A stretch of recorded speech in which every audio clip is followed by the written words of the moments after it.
He walked into the bar wearing nothing more than his MAGA hat, thinking it was just another night for a drink. But the bartender's glare and the murmurs of the crowd told him otherwise. He was an outsider, a target. She refused to serve him, and in front of everyone she made it clear. His politics weren't welcome. What she didn't know? He owned the damn place. And when the truth came out, everything changed. What happened next would make her regret every word. It's a chilly evening in September, but the inside of the popular downtown bar is warm, filled with laughter and the sounds of clinking glasses.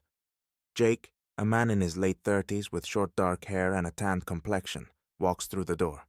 He's wearing his signature red MAGA hat, a t-shirt with the American flag, and faded jeans. His appearance is bold and unapologetic, exactly how he wants it to be. He's not afraid of the judgment he might face, especially in a city known for its liberal crowd. As Jake walks into the bar, a few eyes follow him. Some sneer, some whisper, but he's used to it by now. He heads straight to the bar, where the bartender, a young woman in her mid-20s with long blonde hair and an apron, is serving drinks. She looks at Jake for a moment, eyes narrowing slightly. Then she speaks. "What can I get for you?" she asks, her tone clipped, though she tries to mask the hint of disdain. Jake smiles politely. "A whiskey neat, please." She doesn't move immediately. Instead, her gaze locks onto his MAGA hat, and her expression tightens. "I'm not serving you," she says flatly, with an air of finality. Jake blinks, unsure if he heard her correctly. "I'm sorry, what?"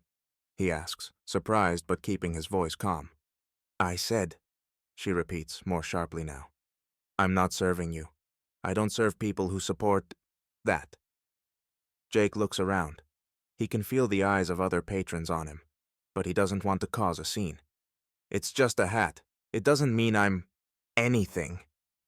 He tries to explain, but the bartender isn't interested. "Leave. Now," she says, stepping back from the counter. Jake's brow furrows as the atmosphere in the bar grows tense. He's been in this situation before, but he's never been refused service like this. Not this openly, not with this much hostility. But rather than react impulsively, he takes a deep breath and stands still, trying to assess his next move. Meanwhile, a group of younger patrons, clearly enjoying the discomfort, starts to snicker and exchange glances. One of them, a tall guy with a beanie and a nose ring, says loudly enough for Jake to hear, "Yeah, good luck with that. This place is for people who actually care about what's going on." The bartender glares at Jake, clearly wanting him to leave. Jake hesitates for a moment, his mind racing, but he finally stands up straighter. "I'm not going anywhere until I get what I came for." A few more patrons start to murmur.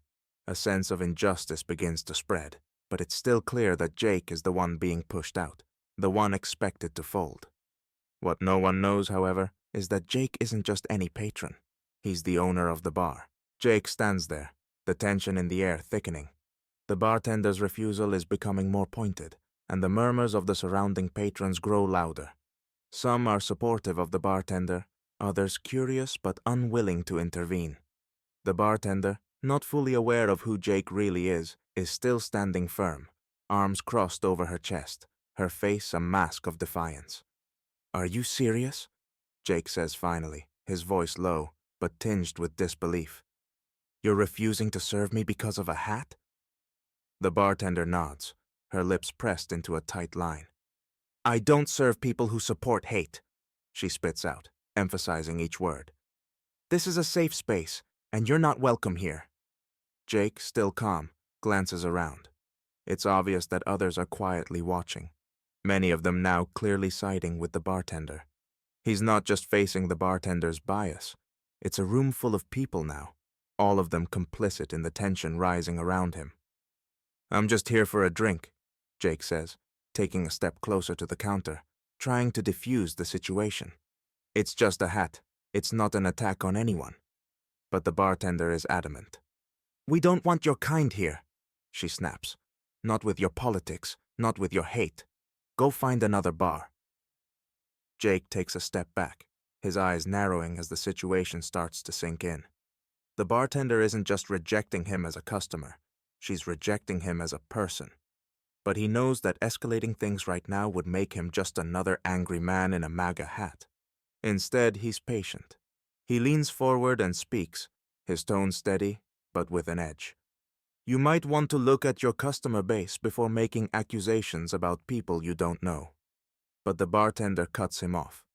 I don't need to. You're not welcome here. In the distance, a woman's voice chimes in, echoing the bartender's sentiment. Yeah, this is a place for decent people, not racist bigots. Jake's jaw tightens, but instead of reacting impulsively, he takes a moment to center himself. There's something deeper going on here, something he's about to uncover. As Jake prepares to leave, because he's not going to cause a scene, not yet, he hears a voice behind him. It's a calm, authoritative voice, one that he recognizes. Is there a problem here? Jake turns around. It's one of the regulars, a man in his 50s with graying hair and a clean suit. It's Greg, the real estate agent who has been working with Jake for years. The bartender looks at Greg and shakes her head. Yes, there is, she says, clearly flustered. This man is wearing a MAGA hat, and I'm not going to serve him. It's my right as an employee of this bar. Greg stares at her for a moment, then at Jake, a faint smile tugging at the corner of his mouth. You might want to check who you're talking to, Kendra. Kendra, the bartender, furrows her brow. What do you mean? Greg steps aside, and Jake calmly pulls out his phone.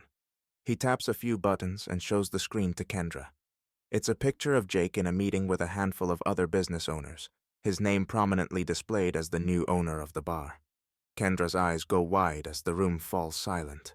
She looks around, realizing that the murmurs that had been directed at Jake earlier were all wrong. She stammers, trying to explain herself, but Jake holds up a hand, silencing her. Looks like you've made your point, he says quietly. The silence in the bar is deafening. No one knows quite what to say.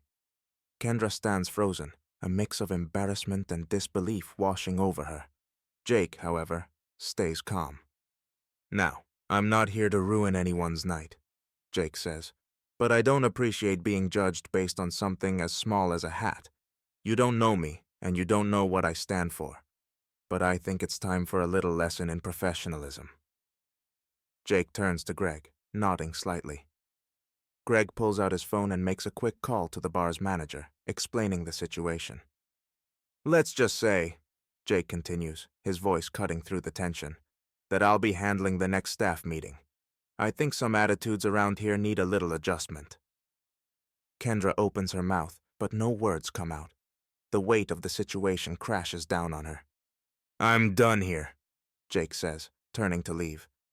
As he heads for the door, he pauses and looks back. And Kendra? Maybe you should rethink who you're calling a racist, because the only hate I see here is the one you're spewing. The bar remains silent as Jake exits, leaving Kendra standing there, red-faced and realizing her mistake. The patrons, who had once looked at Jake with disdain, now seem unsure of where to stand. As Jake walks into the night, the feeling of moral victory settles over him. This time, it wasn't just a drink he was denied. It was respect. And in the end, that's what he got back.